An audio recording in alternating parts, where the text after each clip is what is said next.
Hi everyone, Sajid Amit here and welcome to yet another review. This review is going to be a bit different because I'm not reviewing just any other IM or dongle or anything that I think is replaceable. What I'm going to review today is just one of a kind. It is a transportable all-in-one solution, and by that I mean a DAC, a digital to analog converter, and an amplifier for driving your IEMs and headphones. So speaker guys need not apply, but it is a wonderful device that I think is sort of like the summit of Summit-Fi audio because it comes in at $8,500. In this review, I just want to disclaim that you're going to get the perspective of an owner, so someone who has bought the Sony DMP-Z1, paying full price from a Sony authorized dealer, rather a Sony store, in Bangkok, Thailand, late last year. That was 2023, and I've lived with it. I've driven a whole bunch of IEMs with it, headphones with it. So I'll talk a bit about synergy and how that particular or this particular device drives headphones or IEMs in my collection. I have right here that I'm babying is the Sennheiser HD650, which is a wonderful headphone that I think a lot of you know about. If you don't, I'm surprised you're watching this video because this video is about a product that is at the summit of Summit-Fi. Not to suggest that it's something that you should save for later, although I did, but you might just want to jump into it at the deep end of this audiophile pool, so to speak, and get the Sony DMP-Z1, which I'm yet to show you guys, but it's right here on this table.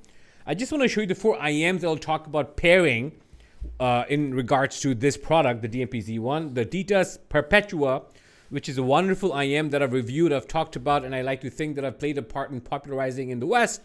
I'll talk about the Campfire Trifecta, a triple dynamic driver, wonderfully punchy, aggressive IEM that I just love for metal and stuff.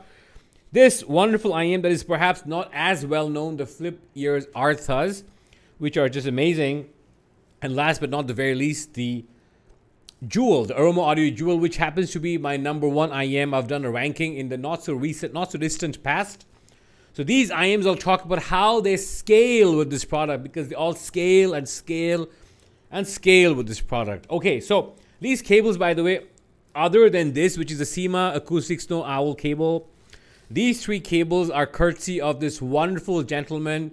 His name is Niranjan. He lives in India. He makes wonderful cables. And if you know a thing or two about India, they produce a lot of smart people. And this guy's super smart in the way he finishes his cables. He understands how to make good cables for not a very expensive price. So I'll leave a link. Check it out in the description section of this video after you're done with this review, of course. You will find a link to Niranjan's site where you can order some of these cables and you'll see more of these cables. I'll perhaps do a separate video on these cables, right? In any case, you will get a sense of, where to buy these cables, where to buy the Sony DMP-Z1. And of course, I'll be drawing comparisons to my trusty Sony WM1ZM2, which is their flagship digital audio player, their DAP, which is often called the gold brick affectionately because it comes in at in this beautiful shade of gold, which you can see peeping out from this black leather cover. So the Sony DMP-Z1 is an upgrade even to the W1ZM2, and you'd hope so because I'm finding it a bit challenging to switch it on. This is $3,500. The Sony DMP-Z1 is $8,500. It's of course more expensive. The Sony DMP-Z1 in many ways is the same level as a Cord Dave. Sonically, I think is even better than a Cord Dave. And I've talked a lot about the DMP-Z1. I've just not shown it to you, which I will. It's heavy, so once I take it out, there's no putting it back. And let me first show you the guitar-like case or guitar case-like case that the Z1, the Sony DMP-Z1 comes in with. This is the sort of leather case. It's a genuine leather case that you'd expect. High quality leather case. It's got this textile material for running the zipper here. And the zipper is of very high quality because one might think that if you're zipping and unzipping in some haste, you might damage a zipper that is just, affixed to a textile material and that is opening and closing a leather carrying case. But have no fear because it is a wonderfully practical unit. I mean, the leather has this beautiful texture if you see very closely. I'm not sure if the camera will capture it. Of course, it has the Sony logo here. And once you open it, which I'm struggling to open, I'm not sure what's wrong with me. I've had a long day, guys. That's possibly what's wrong with me. I'm not a full-time reviewer, guys. I mean, I have a day job, day jobs, and a business to run, and that takes up a lot of energy. So by the time I review, I keep things minimal. Like if you see this review, I'll talk about specs, sure, but I'm not going to give you a litany of specs that you can look up on the internet because I can't be bothered to memorize all this. I just can't. I do this as long as it's going to be fun for me, and it is fun for me to create content because it's creative. And I think it helps people because people do come back to me and say, hey, you're the fairest reviewer on the internet, or you're our favorite reviewer, or we just trust what you say, or you have the best insights on sound. I am tooting my own horn, but that sort of thing is, I think, useful once in a while because you guys aren't praising me enough. Anyway, so this is, of course, the cutout on which the Sony DMP-Z1 rests. It is a lovely plush material, and it's got this opening here in which you can keep the Sony adapter because it does come in with a laptop adapter-like adapter, and they tell you to not use any other adapters other than the one Sony provides. So you are cautioned. This is where the adapter goes in. I don't have it here with me. I have it somewhere down on the floor. And I'm going to put it on the floor before I show you the actual product. So starting with the plug to the adapter to everything about this is proprietary in the sense that Sony cautions you to use whatever they give you. So don't use aftermarket adapters. Now, I am using an aftermarket case because I wanted to keep the leather case pristine. So I'm using this Van Nuys case from Japan. Very, very famous case maker. And I have the very heavy Sony DMP-Z1 inside, which is the reason why I call it transportable. So this is not for everyone, guys. See, so I struggle to lift it with a finger, although I shouldn't if it's actually meant to be portable. So it's not portable, it's transportable. It's a heavy MF. It is a heavy mother lover. So I can hold it up in one hand. But I mean, there are cons with it, guys. And so this review is, as you might have figured, is going to be a stream of consciousness kind of a review. I'm not going to talk about specs and build quality and give you the whole litany of, how its DAC and amp section are separate, which they are. I'm not going to talk about details of its output power at different, impedances, although you should know that this has a maximum output power of 1.5 watts. Saying that is not necessarily reflective of what it can drive, but I will tell you that it is useful and it's wonderful and perhaps the best I've ever heard with any dynamic driver headphone on the planet, which can be high impedance, yes, and that has an effect on what sort of current draw that those transducers have. This is a high impedance dynamic driver, but it's not only the low end stuff or the mid-fi stuff. Some call it low end, some call it mid-fi, don't blame me. It's not just dynamic drivers like the 300 ohm stuff. It's also the Focal Utopia like low impedance dynamic drivers that come to life with this sort of a product. What don't come to life with this sort of a product are the very difficult to drive planar headphones. So I've driven the HiFiMan HE1000 SE, and that was fantastic on this because this has sort of a body that the HE1000 SE benefits from. By body, I mean some sort of a thickness to the sound without making it overly thick. This has very tall images, which complements the Sony, the HiFiMan, HE1000 SE, all these names. So, guys, where I'm going with this is it does have 1.5 output power, watt output power, which is just amazing for IEMs. It's enough for every IEM on the planet with the exception of the Subtonic Storm, because the Subtonic Storm was made by madmen. I'm kidding. I love those guys. I've met them. The Subtonic guys are not madmen. They're geniuses and wonderful gentlemen at that. And I also have it on good authority that the IEMs take a plenty of money to make. So that's why they charge them at $5,000 or $6,000. In any case, the Storm, I do think, benefits from even more power and some say more current. So there are people driving the Storm off speaker amps. A rabbit hole and, perhaps just a fairy tale. But in any case, it drives every other IEM on the planet to magical perfection. Okay, so specs-wise, I promised I would not talk about specs, but I did talk about the fact that the amp and the DAC section are separate. It does have this USB in and out. So this USB in and out can be used. So you can plug in an Android phone here, get bit perfect lossless streaming, and use your Android phone as a USB streamer and stream Tidal into it. Because this does not have built-in streaming function. It does not have Google Play Store. It does not have Tidal, Qobuz, Spotify, what have you. But what it does have is it comes with this beautiful tray-like mechanism, and you can put in your own 2 terabyte each or 1 terabyte each. I have to look this up. Micro SD card. I have 1 terabyte here, and I have it on good authority that, of course, you can have 2 terabytes. But I have to look up whether you can have 4. But 2 terabytes are plenty, I think. Touch screen. This gold-plated brass volume control pot is just absolutely amazing, and you can. This alone costs $1,000. So everything inside is handpicked, and picked. And this is a beautiful weightiness to this. It just sounds amazing. You should buy this for this knob alone because it's so much fun turning it, but not turning it too loud because you can get most IM sound pretty loud. Right about here at 25% up or 40% up. You can get IM sound pretty loud. This is the power button. This is the balance jack. I hope you can see this. And this is, of course, unbalanced 3.5.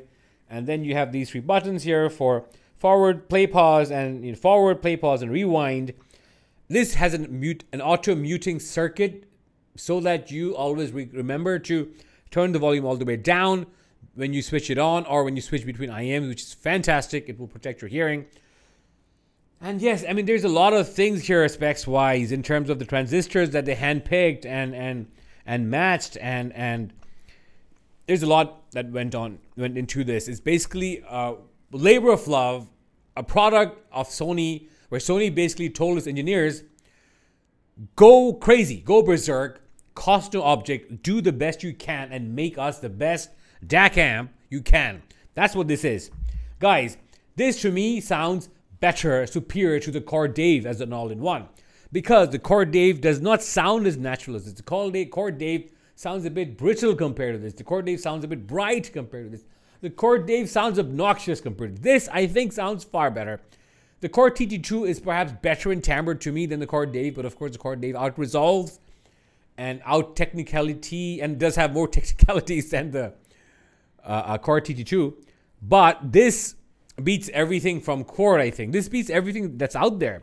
So I will switch it on and take you guys through the menu function and just show you a bit because it's so heavy. It's very difficult to, keep it switched on. But I'm going to do my best. I could have done this video with the camera pointing vertically downwards, but then, of course, I think I would have missed sharing my reactions with you, which is going to be fun for me because this is a phenomenal product.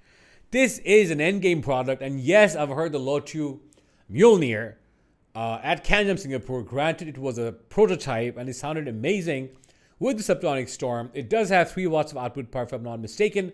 So the Mjolnir is more powerful than this. The Mjolnir is more spec'd out than this. The Mjolnir, I think, has a preamp out and has a network connection, if I'm not mistaken. But this, I think, sounds better because there's certain things this does that nothing else does. Because if I start with very humble, I want to say, at least for me, because I've been in this hobby for a bit of time, and I started the hobby with this.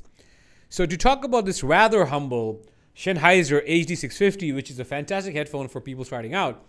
I mean, it's comfy, it's super lightweight, it's got this wonderful, wonderful, wonderful timbre, a wonderful, wonderful, wonderful mid-range, very, very fluid mid-range, where vocals sound lifelike, very intimate, and very real, and a nice warm treble, which people like, and a decent bass, which is not very punchy or extended, but it does have elements of punch and elements of extension, so you get a wonderful experience with this, but it sounds like it's very narrow. What happens when you switch, you drive this, I'll just put this on my head. What happens when you drive this with the Sony DMP-Z1 is that this headphone comes alive. And I know this headphone is recommended to be driven with tube amps, and tube amps make it sound wonderful and the scale.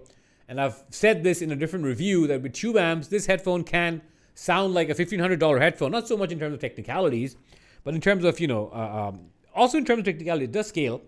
But what happens when you play songs like No Bitterness by Alex G from the God Save the Animals album is that the bass just fills out.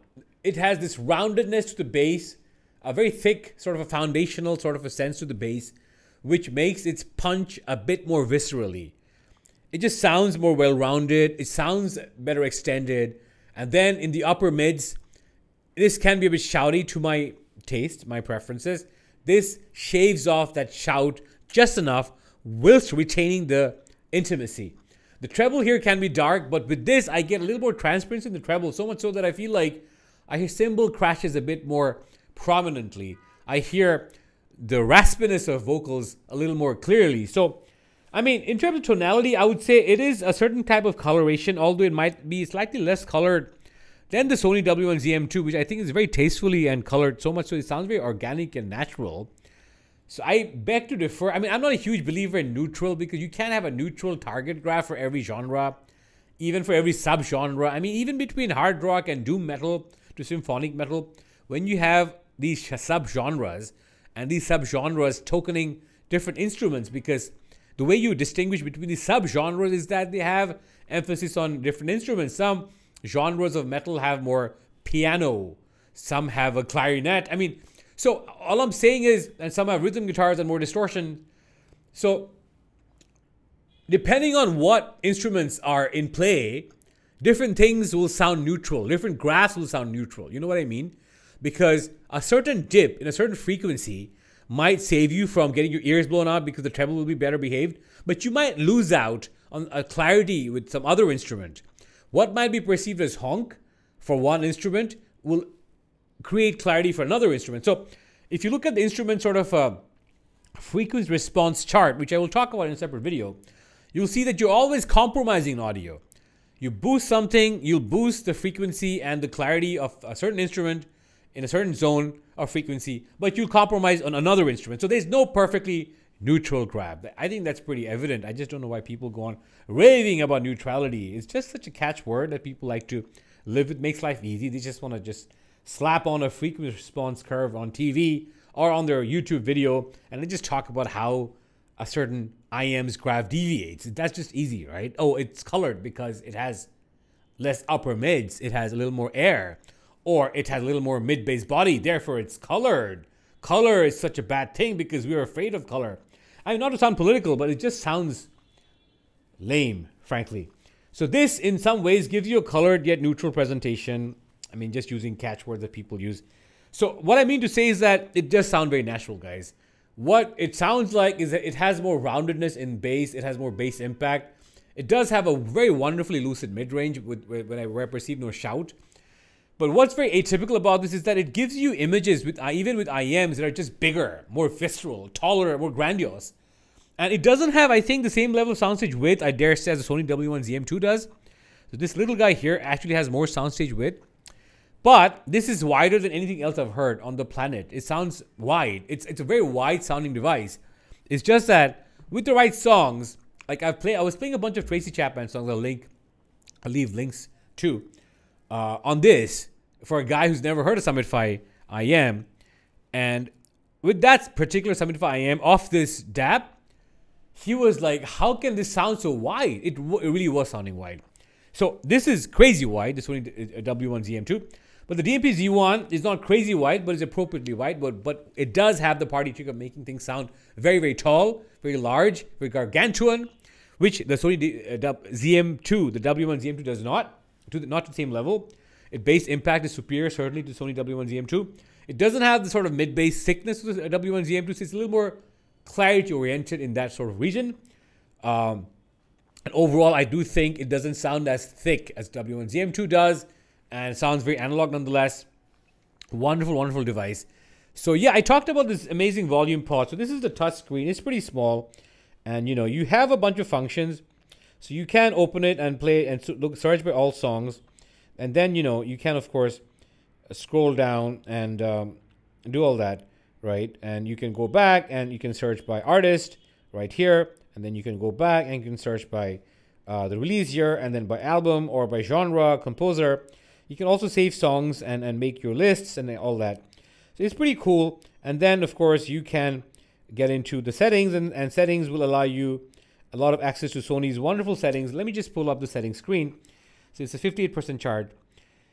So this is how you get into settings, right? You press this briefcase-like icon here, you get into settings. And once you get into settings, you can, of course, switch between the DAC mode. And so you can use it as a DAC. And I just want to show you how you can even select what to display. Right, so this is the basic settings. You can, of course, adjust the brightness, output settings, playback settings, device settings. With playback settings, you can have shuffle on and all that, right? And sleep timer, artist list display, which is very, very handy.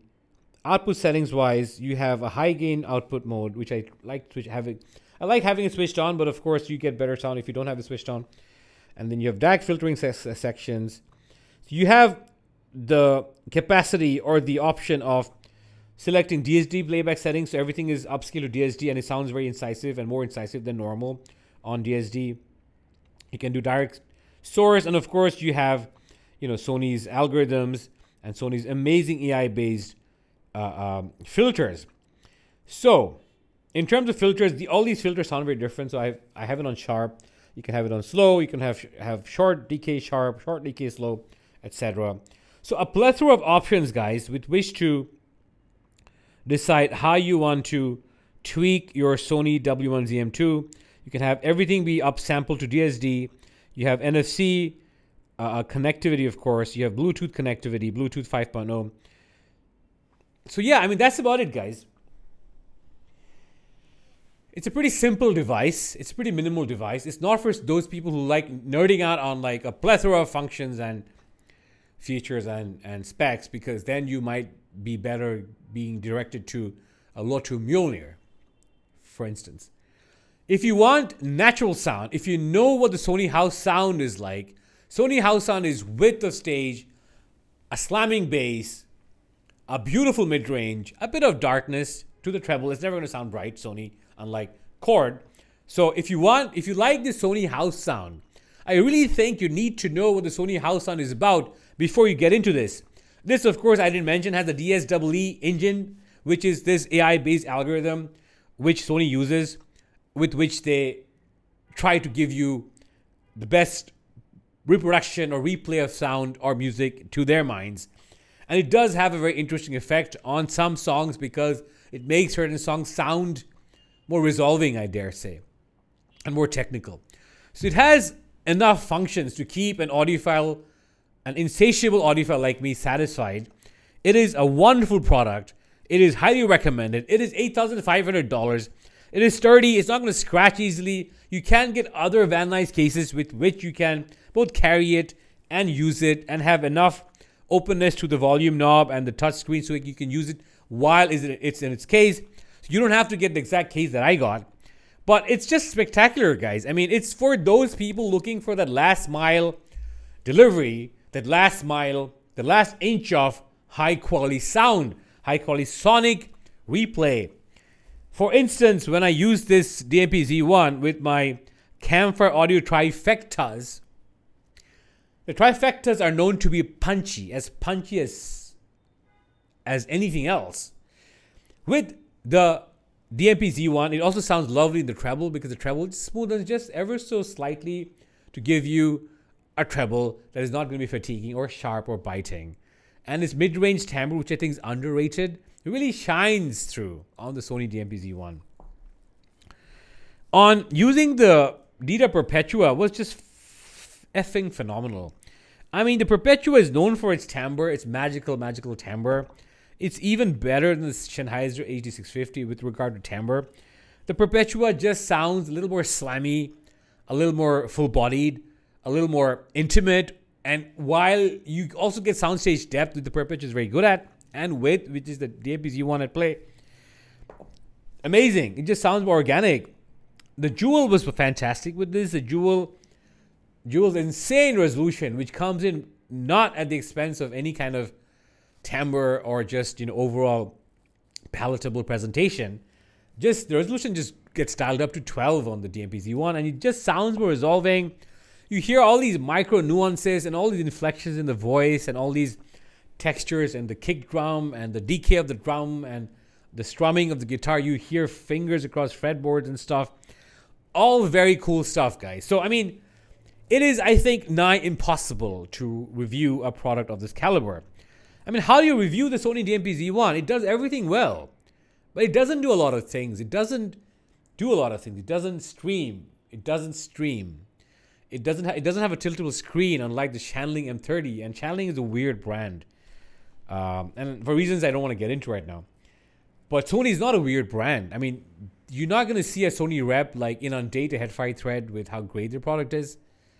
They'll just turn up once every 5 years and drop a product like Santa and you're gonna be happy with it, playing with it for 5 years, and you're never gonna want to upgrade every year, like Kane or Shanling and other of these hi-fi brands do. These guys will come up with the next new thing and give you this list of specs and tell you why it sounds so amazing and how this next iteration that's going to come out 6 months later is even better than the one that came out. So you're going to end up buying 3 of their DAPs, and the cycle goes on. Sony doesn't get into all that, right? They do want your money, but they do it at a certain level of discreetness or a certain level of sophistication, which I admire. They dropped this product and they haven't since upgraded it, because there's nothing that has come out and since then that beats this. They'll drop this DAP and then upgrade this in 5 years, because in these 5 years they'll do R&D, take the new product, the next product to a different level, and you will get a definitive upgrade. By the way, for those of you watching who think that the WM1 ZM1 is as good as ZM2, you guys haven't heard the ZM2 properly. You need to own it, have them side by side, because this beats ZM1. Leaves it, it's just so much better. It just has a much wider soundstage, a much better DSD function, and I dare say better technicalities overall, more resolution. And something about the Sony W1 ZM2 rather, this one that I have here, makes bass of BA, balanced armature driver, IMs, just sound a little more dynamic driver-ish. That's it, guys. I talked a lot about my love for Sony, and it is one of my favorite brands. I've done a video talking about my favorite brand that you can check out. I'll leave a link to that video. Sony is one of my favorite brands, but I've never talked to Sony as a company. I've always paid full price for the products. Other than like Christmas discounts and stuff, which I've gotten. So this is just amazing. Highly recommended. $8,500. I understand it's not for everybody, but if you want to go all out and get the best quality sound from your IMs or your easier to drive headphones, planars, and every dynamic driver I can think of, this could be your end game. This should be your end game. No compulsion, of course, but this is amazing. And it is something that I think is worth a blind buy if you can afford it. I did. Thank you for watching, and stay tuned for my next one. Bye-bye.